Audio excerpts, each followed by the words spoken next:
Anda kembali menyaksikan Sido Malam. Pemirsa, Sekjen PDIP Hasto Kristianto ditetapkan sebagai tersangka oleh KPK terkait kasus suap politisi PDIP Harun Masiku. Penetapan Hasto sebagai tersangka kasus suap Harun Masiku diumumkan dalam konferensi pers yang digelar KPK Selasa sore. Penetapan Hasto sebagai tersangka juga telah tertuang dalam surat perintah penyidikan atau sprindik tertanggal 23 Desember 2024. Sebelum kabar status tersangka ini mencuat, Hasto Kristianto telah beberapa kali memenuhi panggilan KPK untuk dimintai keterangan.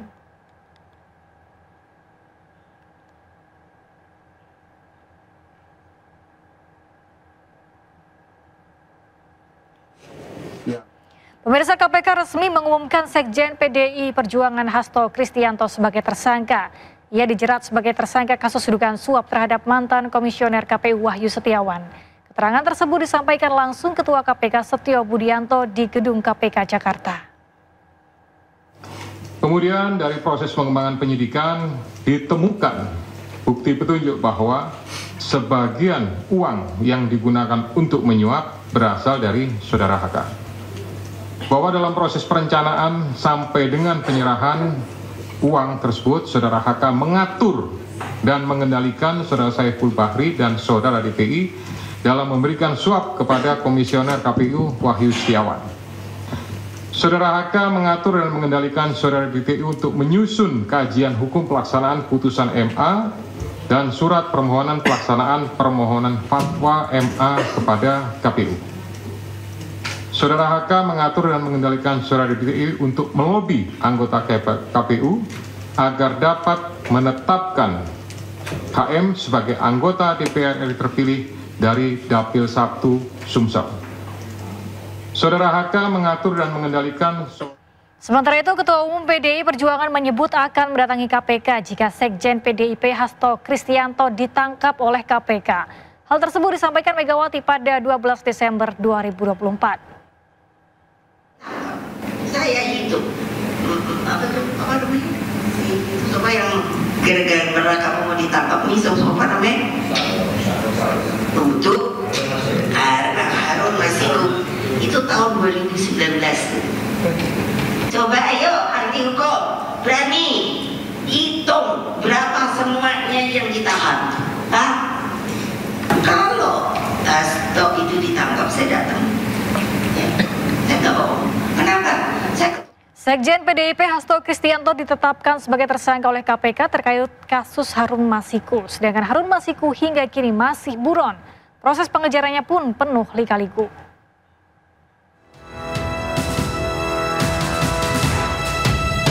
Buronan kasus korupsi Harun Masiku hingga kini masih dalam pencarian.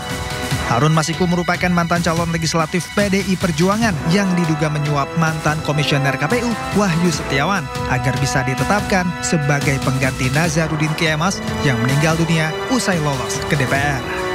Harun diduga menyiapkan uang sekitar 850 juta sebagai pemulus agar bisa melenggang ke Senayan.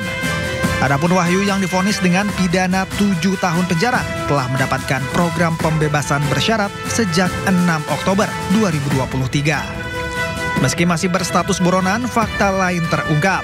KPK ternyata sudah tidak lagi memasukkan Harun Masiku ke dalam daftar pencegahan ke luar negeri. Direktorat Jenderal Imigrasi Kementerian Imigrasi dan Permasyarakatan menyebut sejak Januari 2021 tidak ada lagi permintaan pencegahan ke luar negeri bagi Harun Masiku yang diajukan oleh Komisi Pemberantasan Korupsi.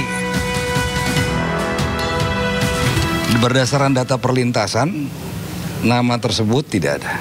Berakhir 13 Januari 2021. Berarti orang ini tidak dicegah untuk bepergian ke luar negeri. Ya, imigrasi tidak bisa mencegah, bukan menindak, ya, mencegah. Jadi tidak boleh berangkat kalau mencegah itu kan. Ya, tapi kalau kita mengetahui, kita akan menginformasikan. Namun, pihak imigrasi menyatakan hingga saat ini tidak ditemukan data perjalanan ke luar negeri atas nama Harun Masiku. Sebelumnya, pada Juni 2024, Sekjen PDI Perjuangan Hasto Kristianto diperiksa terkait dugaan korupsi yang menjerat Harun Masiku. Setelah menjalani pemeriksaan selama lebih dari 4 jam, Hasto langsung meminta pemeriksaan diakhiri karena keberatan atas penyitaan ponsel yang dilakukan penyidik. Dan kemudian pemeriksaan saya belum masuk materi pokok perkara, karena di tengah-tengah itu kemudian staf saya yang namanya Kusnadi itu dipanggil katanya untuk bertemu dengan saya, tetapi kemudian tasnya dan handphonenya atas nama saya itu disita. Sehingga kemudian kami tadi berdebat karena sepengetahuan saya sebagai saksi di dalam kitab Undang-Undang Hukum Acara Pidana, saya berhak untuk didampingi penasihat hukum. Dan kemudian akhirnya ya saya memutuskan bahwa pemeriksaan nantinya untuk dilanjutkan pada kesempatan lain. Buntut dari penyitaan ponsel tersebut, tim kuasa hukum Hasto melaporkan kejadian ini ke Dewan Pengawas KPK. Pihaknya menilai. Kita beralih ke kasus lain, pemirsa. Selain terdakwa Harvey Muiz, majelis hakim juga membacakan untuk terdakwa lainnya. Mereka adalah Direktur PT RBT Suparta dan Reza Ardiansyah selaku Dirut Pengembangan Usaha PT RBT.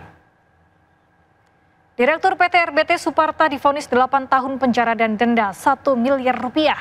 Suparta juga dikenakan pidana tambahan membayar uang pengganti sebesar 4,5 triliun rupiah. Jika tak mampu membayar, dikenai sanksi penjara selama 6 tahun saja.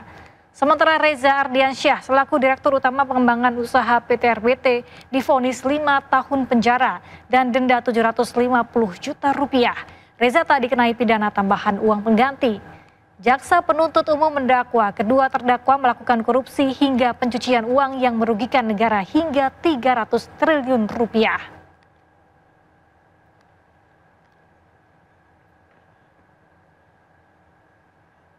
Pemirsa, informasi menarik lainnya akan kami hadirkan usai jeda. Tetaplah bersama kami di Sino Malam.